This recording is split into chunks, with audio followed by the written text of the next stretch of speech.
ప్రధాన ప్రతిపక్షాలు శవాల మీద చిల్లరకునే రాజకీయాలు చేయకుండా నిబద్ధతతో ప్రతిపక్షంగా మీరు చెప్పాలనుకున్నది చెప్పండి. నిజంగా పేదవారి కన్సర్న్ లో మీరు పోయి వారికి సానుభూతి పలికేటప్పుడు యథార్థంగా అక్కడ జరిగిన సంఘటన ఏదైనా మీరు మీడియా ముందు మాట్లాడారా? జరిగిన సందర్భం ఏందో చెప్పారా? ఈ పేదవాడికి కష్టం ఎందుకు వచ్చిందని ఆలోచించారా?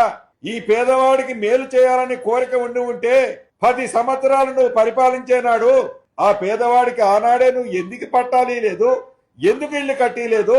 పేదవాడు కరెంటు లైట్ లేకపోతే కిరోసిన్ పెట్టి జీవితాన్ని గడుపుకుంటున్నాడు. బిక్కు బిక్కుమనుకుంటూ మీ ప్రభుత్వం 10 సంవత్సరాలలో ఆ పేదవాడు అదే ప్రదేశంలో నివసిస్తుంటే మీ కళ్ళు దొబ్బినాయా?